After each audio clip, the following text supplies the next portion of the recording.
Welcome to my YouTube channel. तो आज मैं आपके सामने एक एनालिसिस की वीडियो लेकर आई हूँ। इसमें मैंने एक सिलेबस को एनालाइज किया है बीपीएससी के जो 69, 68, 67 इस तरह के जो एग्ज़ाम हुए हैं उसमें जो प्रीवियस एस क्वेश्चन आए हैं उसका मैंने एनालाइज किया है कि वो मतलब कौन सा जो मेन कोर है, जिससे मेन एरिया है जिससे क्वेश्चन पूछे जा रहे हैं, किस टॉपिक पे हमें ज़्यादा ध्यान देना है, किस टॉपिक पे हमें कम ध्यान देना है।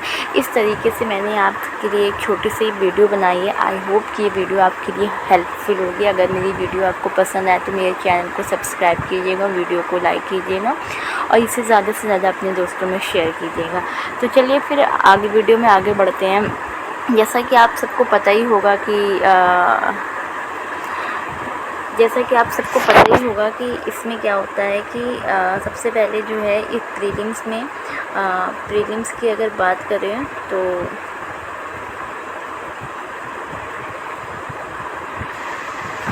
एक मिनट, इसमें आपको 150 क्वेश्चंस देखने को मिलते हैं।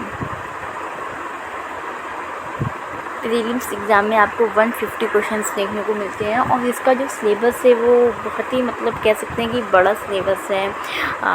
आप अगर मुझे कमेंट सेक्शन में बोलेंगे तो मैं बुक्स भी लेकर आऊँगी कि इसके लिए कौन सी बुक्स आप कम से कम समय में पढ़ सकते हैं और ज़्यादा से मतलब कम से कम समय में पढ़ के किस बुक से आप ज़्यादा नंबर ला सकते हैं।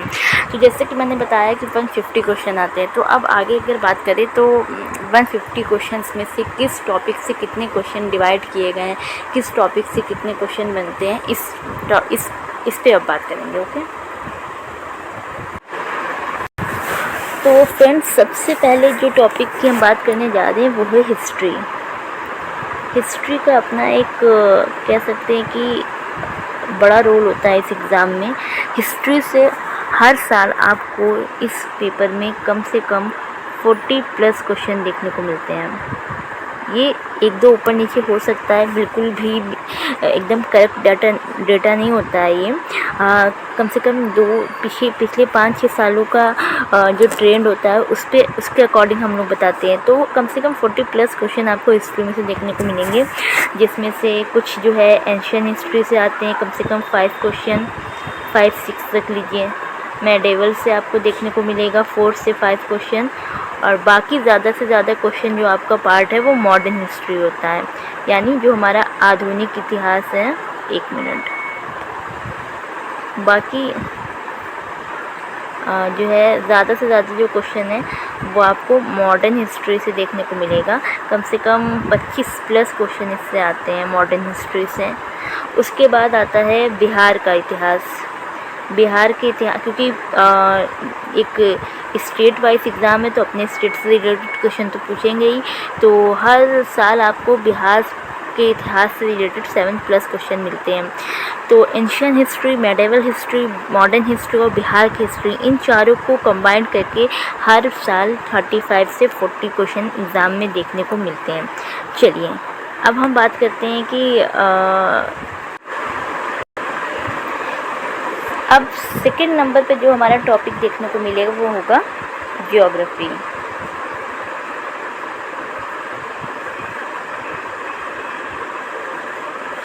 ज्योग्राफी की अगर बात करें तो हर साल इसमें आपको ज्योग्राफी में कम से कम 25+ क्वेश्चन देखने को मिलते हैं।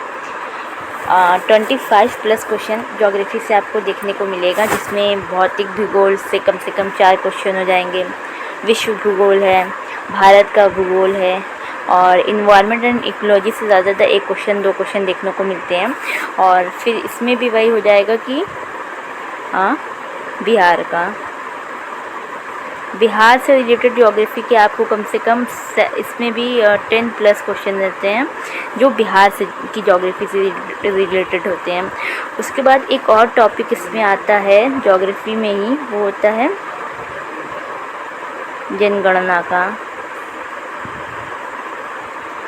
जनगणना से रिलेटेड 5+ क्वेश्चन आपको देखने को मिलते हैं। ठीक है, तो ये भी एक इम्पॉर्टेंट रोल प्ले करता है। तो इस तरीके से ज्योग्राफी से मैंने आपको बताया कितने क्वेश्चन आते हैं। ज्योग्राफी के ही बाद आप देखेंगे कि जो है मैप से ये भी ज्योग्राफी में ही इंक्लूड है।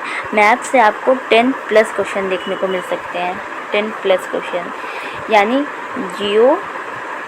ज्योग्राफी प्लस मैथ, इनको अगर आप मिला लो तो आप देखोगे ये एक इम्पॉर्टेंट रोल प्ले कर रहा है। यहाँ से आपके कम से कम 35 प्लस क्वेश्चन बने जा रहे हैं दोनों को मिलाकर। और इस ज्योग्राफी में भारत के भूगोल है और विश्व का भूगोल है, इन्वायरमेंट एंड इकोलॉजी है, भौतिक भूगोल है और बिहार का भूगोल है। इन सब को कंबाइन किया गया है। ठीक है, तो चलिए अब चलते हैं थर्ड टॉपिक पे। थर्ड टॉपिक पे जो हमारा आपको देखने को मिलेगा वो है हमारा पॉलिटी। पॉलिटी से देखा गया है मैक्सिमम टू मैक्सिमम 15 क्वेश्चन। 15 से थोड़ा कम ही रहता है पॉलिटी में, क्योंकि इसमें क्या है, बहुत सबसे पहले तो आपको ये ध्यान रखना है कि जो ये बीपीएससी एग्ज़ाम कंडक्ट करता है ये फैक्चुअल क्वेश्चन ज़्यादा पूछता है, फैक्ट वाले क्वेश्चन। तो पॉलिटी में 15 क्वेश्चन रहते हैं और इसमें भी आपको अगर कुछ टॉपिक की बात करें तो जैसे संशोधन हो गया, संविधान का स्वरूप हो गया, संवैधानिक विकास हो गया, संसद की संरचना हो गई, भाग 5, भाग 6, मूल अधिकार, डीपीएसपी, मौलिक कर्तव्य, कार्यपालिका, विधायिका, न्यायपालिका, पंचायती राज से 2 क्वेश्चन देखने को मिलते हैं, विधेयक, अधिनियम, इन सब टॉपिक्स को अगर आप थोड़ा फैक्चुअल बेस पे पढ़ लोगे तो आप ये 50 क्वेश्चन आराम से बना लोगे। तो अगर बात करें जैसे कि हमने बताया अभी आपको कि इसमें से एक, जैसे आपको संशोधन पे 1 क्वेश्चन मिल सकता है, 1 से 2 क्वेश्चन मिल सकता है। बाकी संविधान की संरचना पे, संसद की संरचना पे, भाग 5 से, भाग 6 से, मूल अधिकार, डीपीएसपी, मौलिक कर्तव्य, इस तरीके से पूरे आपको क्वेश्चन देखने को मिल सकते हैं। चलिए अब आगे बढ़ते हैं। आगे हम बात करेंगे कि जो है 4 टॉपिक पे, तो 4 टॉपिक हमारा हो जाएगा इकोनॉमिक्स।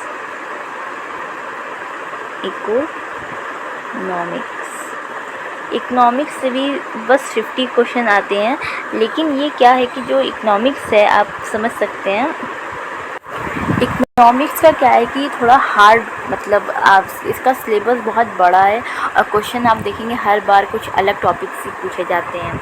तो अगर हम टॉपिक्स की बात करें तो भारतीय अर्थव्यवस्था से आप देखेंगे कि जो है भारतीय अर्थव्यवस्था से आप देखेंगे 5-6 क्वेश्चन बनते हैं, बैंकिंग से 1-2 क्वेश्चन बन जाते हैं।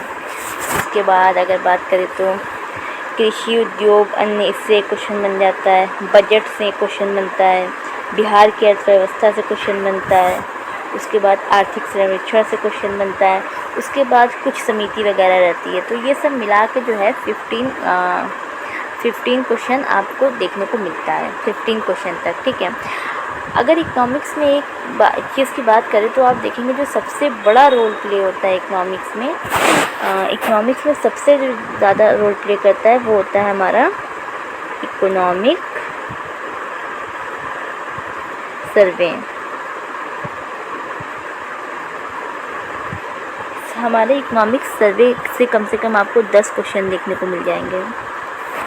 तो ये जो जनगणना हो गई, इकोनॉमिक्स सर्वे हो गया, और आप समझ सकते हैं कि बिहार का जो आर्थिक सर्वेक्षण निकलता है वो हो गया, इन सब से आपको क्वेश्चन अच्छे खासे देखने को मिलते हैं।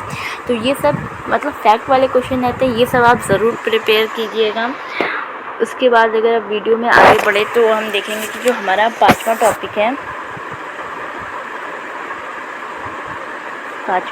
है वो है जीके प्लस करंट अफेयर। तो जीके प्लस करंट अफेयर को मिला के आपको हर साल लगभग 30 क्वेश्चन देखने को मिलते हैं। कितने? 30 क्वेश्चन जीके और करंट अफेयर को मिला के। ये एक बहुत बड़ा रोल प्ले करता है, क्योंकि इसमें समझ नहीं आता है बच्चों को कि कहाँ से कितना क्या पढ़ना है। तो यहाँ पे जो बच्चे मतलब देखेंगे, आप हिस्ट्री सब कर रहे होंगे एग्ज़ाम में, ज्योग्राफी सब कर लेंगे, इकोनॉमिक्स भी ऑलमोस्ट कर ही लेते हैं सब, लेकिन जीके करंट अफेयर में क्या रहता है ना कि इसमें एक तो ये रट्टा मार वाला काम रहता है कि इसमें आपको चीज़ें बहुत ज़्यादा ध्यान रखनी पड़ती हैं। तो आप देखोगे कि अंतर्राष्ट्रीय जो करंट अफेयर है उससे 6 क्वेश्चन आपको हर बार देखने को मिलते हैं। राष्ट्रीय करंट अफेयर से आएगा क्वेश्चन, बिहार राज्य का करंट अफेयर पूछा जाता है, फिर इसमें खेल कूद से 2-3 क्वेश्चन रहते हैं, अवार्ड से 2-3 क्वेश्चन रहते हैं। इस तरीके से जो है मिसलेनियस से भी 2-3 क्वेश्चन रहते हैं।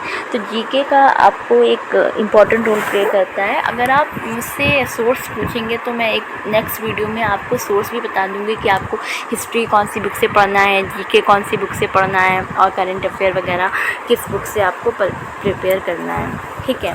उसके बाद अगर हम बात करें तो आप फिर जो हमारा सब्जेक्ट बचता है वो एक तो हमारा बच जाएगा साइंस, या हम लिख दें इसको GS, okay. GS general science plus math और प्लस हमारा रीजनिंग। तो ये जो कुछ तीन टॉपिक हैं इनसे भी जो है क्वेश्चन देखने को मिलता है, लेकिन ज़्यादा नहीं। जीएस में जैसे फिज़िक्स, केमिस्ट्री, बायो, इनसे क्वेश्चन देखने को मिल जाएगा आपको। जीएस से जैसे कि मैंने बताया कि कम से कम आप 20-25 क्वेश्चन रख लीजिए, क्योंकि इसमें फ़िज़िक्स रहता है, केमिस्ट्री रहता है, बायो रहता है, तो सब मिला के 20 क्वेश्चन बन जाते हैं। मैथ से 2-3 क्वेश्चन आपको देखने को मिलते हैं, रीजनिंग से भी 4-5 क्वेश्चन देखने को मिलते हैं।